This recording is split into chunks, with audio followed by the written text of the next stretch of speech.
Okay, so if it suits everybody, then I think we can begin.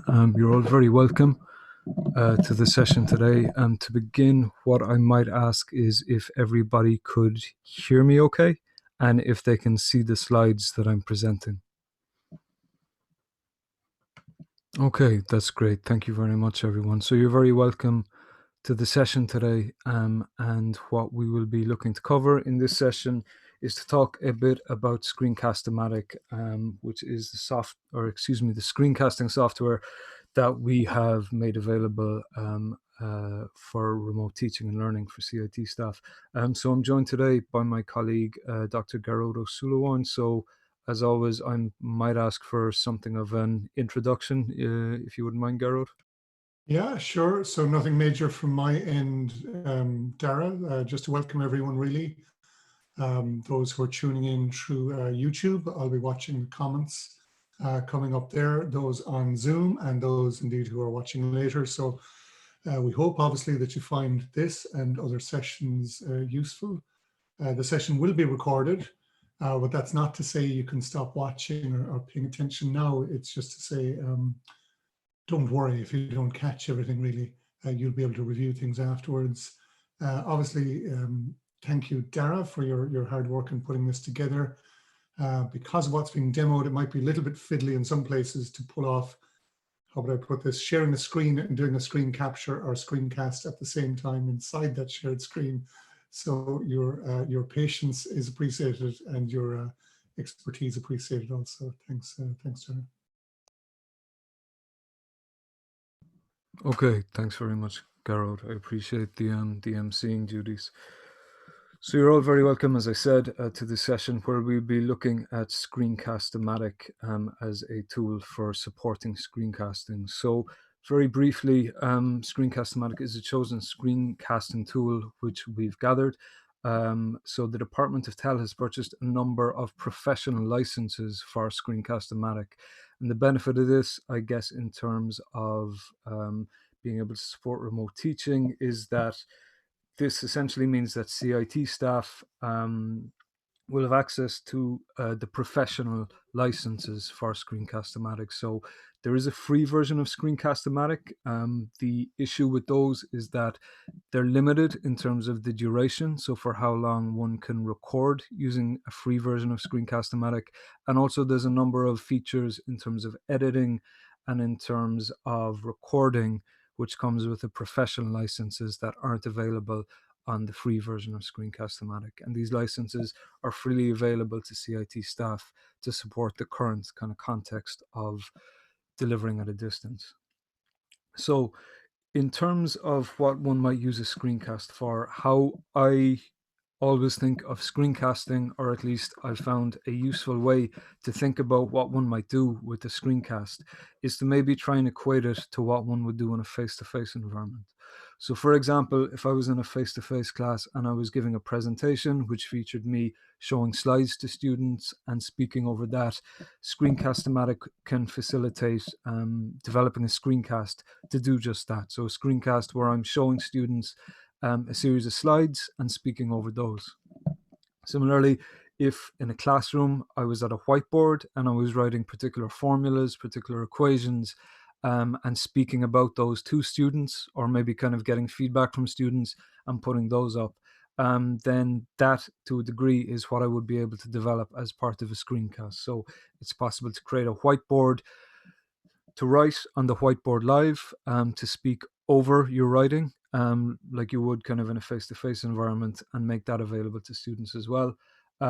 If I had a particular piece of software that I wanted to show to students in a live environment, I would maybe open up that software and I would speak to students as I'm kind of showing them the software that I'm working through on my own screen. So one can develop a screencast for that as well, which simply means opening up the software on your own machine and going through a particular set of activities for that software and speaking over that. And then finally, there's also the ability to develop a screencast which represents a performance. So for example, if I have a webcam on my laptop, then what I would be able to do is I would be able to perform a physical activity, record myself doing that, and maybe speak aloud as I'm doing that particular activity in order to show students how that is done. So if you are wondering maybe what screencasting can do for you, like I said, a useful way to maybe consider it is to think about what you would do in a face-to-face classroom and think about how you could maybe represent that through a screencast.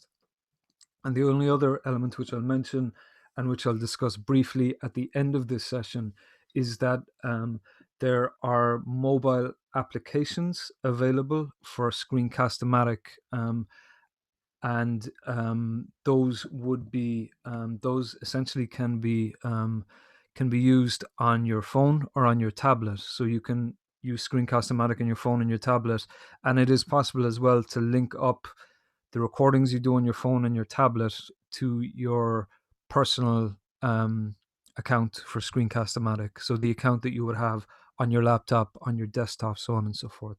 But I'll maybe come back to those in a little while. In terms of the installation process for Screencast-O-Matic, all of the details for doing this are available on the Department of Tel knowledge base. So if you go to the knowledge base, and the easiest way to get at that I always find is to go to tel.cit.ie and navigate from there. If you go to the knowledge base, there is a section for screencasting, and all of the details and all of the instructions which we have around screencasting are available inside there. And item number 3 there you can see is install Screencast-O-Matic. Now, I should apologize. Some of the instructions to date were slightly confusing.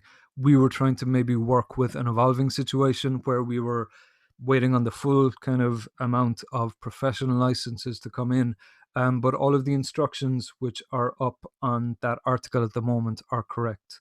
So it's a tiny bit laborious, but in terms of being able to use Screencast-O-Matic, there's 2 versions, I would say, of Screencast-O-Matic which can be used. Now, the first version is, and you can access both of these by going to screencast-O-Matic.com/tel_CIT. Now, from there, it is possible to use a browser-based kind of iteration of Screencast-O-Matic. So what that is it's a very light version of the full program. Now, it still allows you to record for an indefinite amount of time. It still gives you the same editing capabilities, but I suppose you do have to go to screencast-O-Matic.com/tel_CIT anytime you want to use it. The alternative is that you can download a copy of Screencast-O-Matic to your own machine.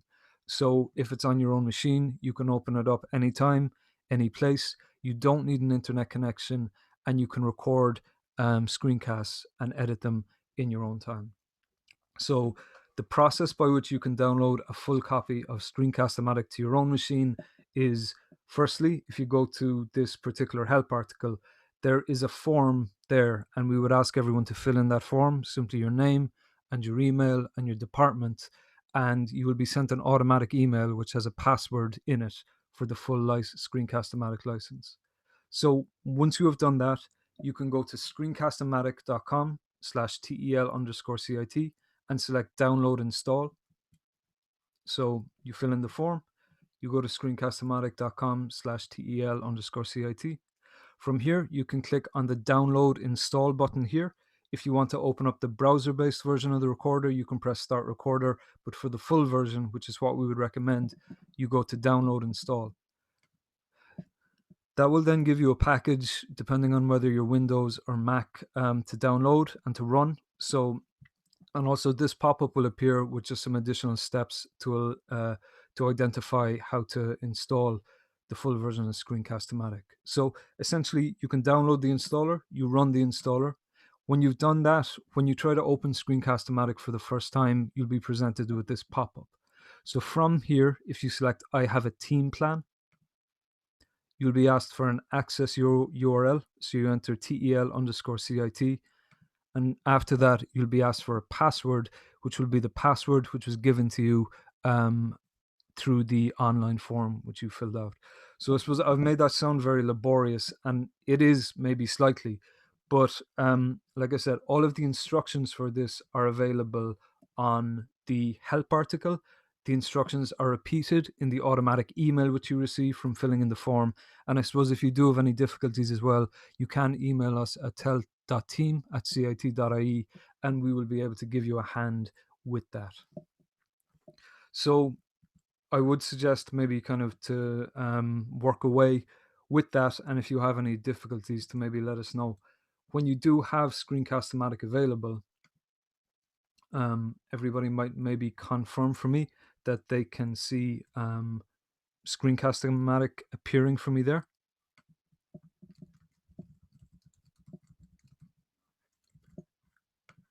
Great. So when you open up the full version of Screencast-O-Matic, the initial screen which you will be presented with is this screen here, which is a I suppose a library of all the recordings which you would have done to date. So if I want to begin recording, the best way in which I can do that is I can press the record button up here. And you see that when I press this, the system moves from that kind of library of recordings to this kind of recording area. So it's through this area here that I can record the various, that I can record essentially whatever I want to and get set up for recording. So there's a number of suggested tasks which you would maybe go through before you begin the recording process. So the first of this is to maybe identify what it is you want to record. So you can see here, there's a number of options. If I want to, I can record my screen. I can record just my webcam. So if, for example, I wanted to do any kind of physical performance, I could record using that. Or if I want to, I can do both. So that will record both my screen and my webcam. But for the moment, we'll focus mainly on the screen-based recording. Under max time, I can set, if I so wish, that this recording would last for a certain amount of time. So I can set a certain number of hours, a certain number of minutes. There's no obligation on you to set any particular time. This is just if you want to maybe limit it to a specific kind of amount of time. Generally, what I would do is I would not identify any kind of maximum time. I would let the recording run for as long as it needs to. Under size, then you can select, there's a number of kind of pre-existing recording sizes. The only kind of situation in which I would say you need to worry too much about this is if you want to record full screen. So if I select full screen here, the bar which was there previously disappears, and essentially what this means is it will record my entire screen. If I select one of the kind of smaller sizes, you can see there that bar, that kind of black and white recording area, which was available to me before, reappears. So what I would tend to do is I would usually tend to set it to maybe 720, and then I would simply kind of rearrange this to record the specific area of the screen that I want to. Now, why this might be useful is instead of having to kind of record full screen and work entirely kind of without any notes or anything, if I wanted to, I could let's say, arrange my PowerPoint presentation so it just occupies this area of the screen. I could have notes for myself up here, so a script or some kind of set of tasks that I should accomplish, and I can work accordingly to that. So if I have this kind of, if I have access to this kind of recording area bar, what I can do is I can adjust the size of it by moving my mouse into the bottom or top corners, onto the sides or onto the top or bottom, and simply dragging it around in order to kind of adjust the area that I want to record. If I move my mouse over the middle of this kind of section, I can also drag the entire screen around. So that I think is useful just in being able to, let's say, divide up. If I only have access to one monitor, I can divide up my screen accordingly. So I could have my PowerPoint just occupying this area. I could have notes for myself up here, so on and so forth. Under narration, this would essentially allow me to identify which recording device I want to use in order to record audio, if that is something which I want to do. If I'm not going to speak over the recording which I'll be doing, I can just select none here. If I do want to speak over it, this is an opportunity before I begin recording to identify what microphone I want to use and to kind of pin that down. And when I select any microphone, I'll automatically get this this kind of pop up, which will give me some degree of control over how sensitive or insensitive my recording device will be. Under preferences, then there's a number of additional options. I would say none of them are critical. for getting a good screencast done. They're more maybe just in terms of your own personal preferences, in terms of how you would like the recorder to operate. So for example, I can set a pause hotkey, which will allow me to pause the screencast by, for example, pressing Option and P here. There's also some options in terms of showing the keypad controls while paused, being able to kind of do a particular countdown, so on and so forth. Like I would said, I usually don't really worry about these. None of these would be critical for recording, but there are some options available there if you so wish. So when I'm happy enough with, I suppose, the stage that I've set for the recording, so if I'm recording the screen, the area I'm recording, the microphone that I'm going to use, when I'm happy with all of that, what I can do is I can press the record button down here. I'll get a countdown of 3, 2, 1, and that then will allow me to begin recording.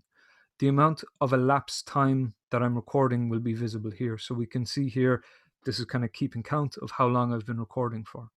If at any stage I want to pause the recording, what I can do is I can click the pause button. This is where the record button was. And that then will kind of allow me to maybe catch my breath if I need to get a glass of water, to maybe check my notes about what I should be doing next. And when I'm ready to begin again, I press record again. I get a countdown, and the recording, as you'll see, will take off from where I stopped. So it will continue recording. So I'll speak a small bit about that a little later, but I would say that's a very useful feature, and I would encourage you, if you're doing a screencast, to make use of that.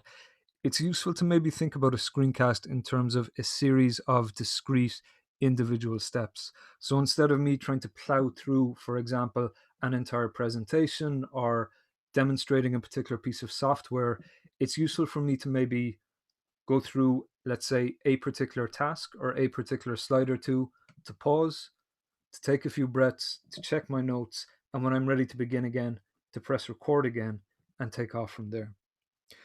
Another feature, I'm not going to go too deep into it today, but it might be something which you'd like to play around with in your own time, is if I click on this pencil icon here, what that will allow me to do is it will allow me to bring up a number of different kind of annotation tools. So these annotation tools appear at the top of the recording area here.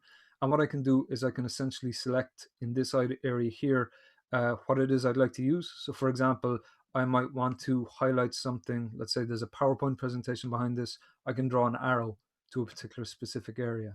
I can select a box and I can identify a particular area, let's say in this piece of software that I'm showing, or in a diagram that I'm showing. I can type in directly. So this is the important bit, so on and so forth. And if I want to, I can select erase to get rid of those, and there's various options up here. We'll hopefully go into those in more detail in future training sessions, but it is maybe something to be aware of. And to bring that up again, I simply click on this pencil icon here.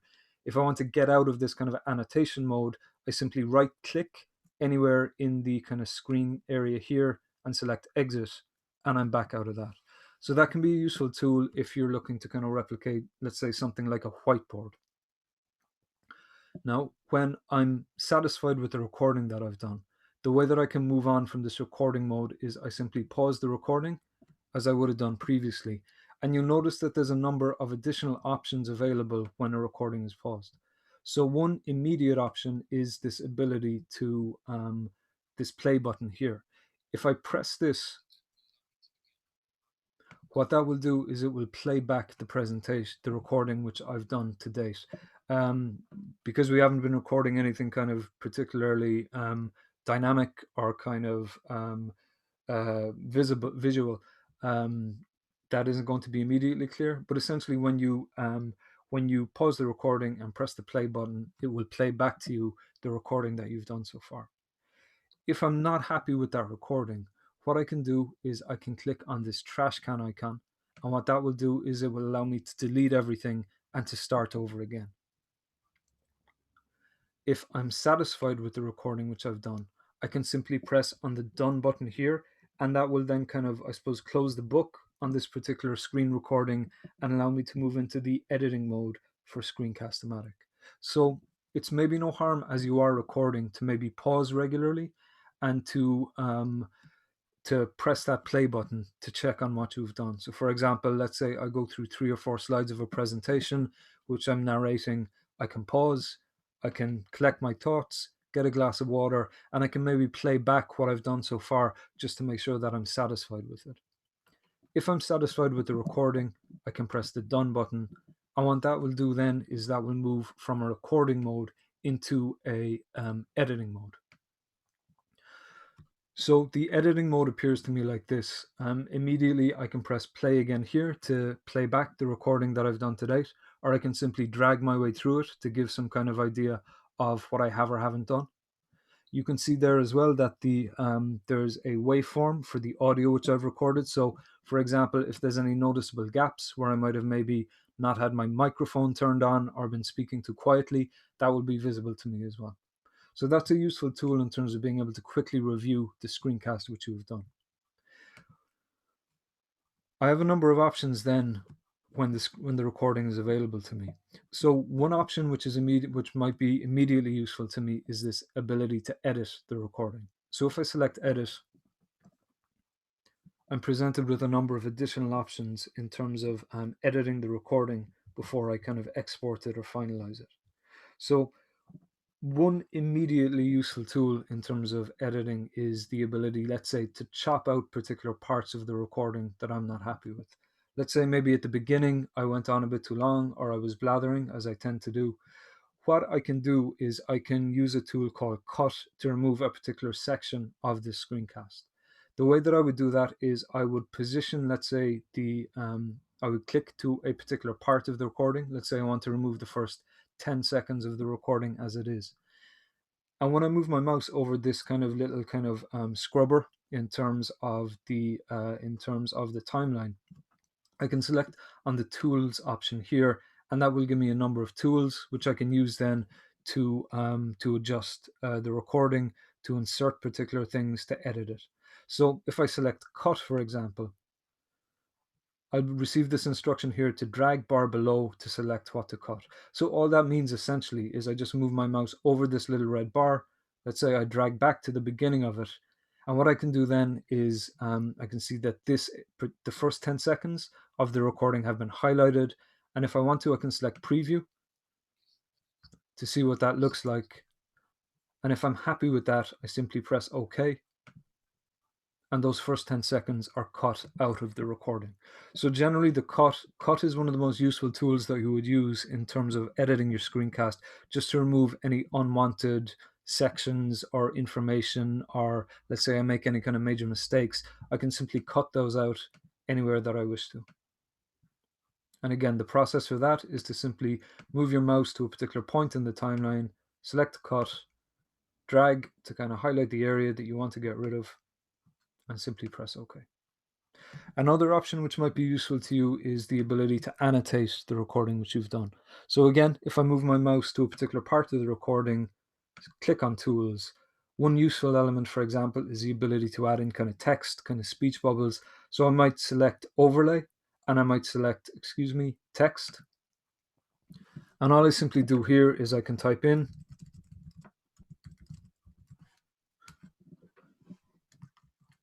and if I want to, I can edit the style, which is essentially the font, the color, the background, so on and so forth. I can drag this particular, where this particular kind of text pop-out appears. If I want to, I can move my mouse, if you can see there, over the corners of the text bubble, and I can drag that to make it bigger or smaller. And again, if I want to, I can decide how long it should appear in the recording by simply going back down to the timeline and dragging these around. So for example, now this particular bit of text is going to appear at 20 seconds in, and it's going to fade out at about 35 seconds in. When I'm happy with all of that, I can simply select preview to see what it looks like. If I'm happy with that, I press OK. And you can see there in the timeline, it identifies that this particular bit of text, that this kind of speech bubble is available from here to here. There's a number of options on the right-hand side here as well. If I want to, for example, resize it, I can do so in this area here. I can turn on or off narration if I so wish. If I want to, I can add music. They have a number of built-in, fairly terrible tunes as part of this, but I can also import music into my recording if I so wish. And there's an option here in terms of being able to show the webcam or not. So if this is, or excuse me, show the cursor or not. If this is unticked, it means that my webcam in the recording, or excuse me, my cursor, my mouse in the recording will not be visible. If it's selected, then my cursor, as you can see there in the kind of highlighted yellow area, will be visible. And I can also determine if I want to add, if I was recording using my webcam as well, I can turn that on or off for the final version of the recording as I so wish. When I'm happy with all of that, I simply press done, and it brings me back to that kind of preview screen where I can look at things again. Now, there are a number of features which Screencast-O-Matic has in terms of direct upload to, for example, their own kind of hosting system to YouTube. If you do have a YouTube account, what we would recommend doing is saving this as a video file and uploading to Canvas. So the way that I can do that is I simply click Save as Video File, and there's a number of options available to me here. I can select type. I would recommend leaving this as an MP4. It's the most reliable video format. I can give it a file name, so recording for TEL. I can select the folder that I want to save it to, so I simply click Browse to identify what folder I want to bring it to. I can identify if I want the cursor to appear, if I want it to be just the cursor, if I want the cursor highlighted with that kind of yellow circle we saw before. And there's options there as well in terms of open captions and in terms of quality.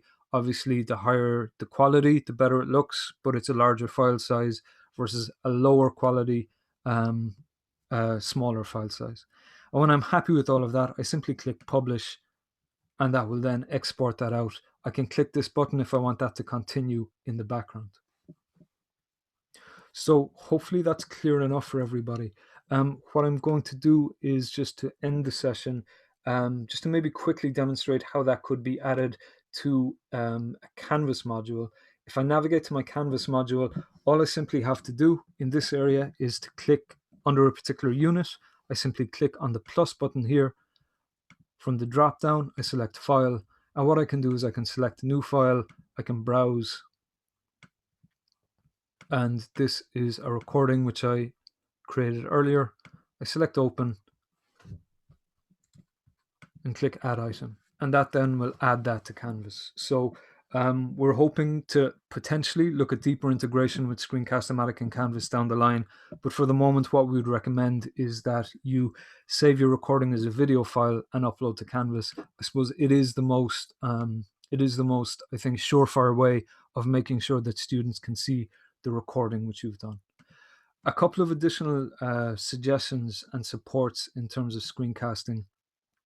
So obviously we have a number of different articles in our help center around screencasting, particularly around how to install Screencast-O-Matic, how to prepare to record, and everything that we covered today. So I'd encourage you to make use of those. In particular, we have also in article number 1, guidelines for writing a screencast voiceover. There's a number of instructions there in which we suggest kind of writing, I suppose, a script of sorts for yourself to use when you're recording your screencast.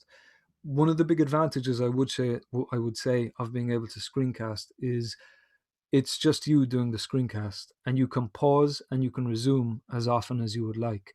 So unlike maybe standing in front of a class or anything which happens live, there's no onus on you to kind of remember everything off the top of your head and to kind of do it there and then. You can pause and you can kind of resume recording as often as you would like. So having kind of a set of notes for yourself, some kind of script, can be very useful just to make sure that you stay on track, as something to kind of check, as a reference tool for recording your screencast, so on and so forth.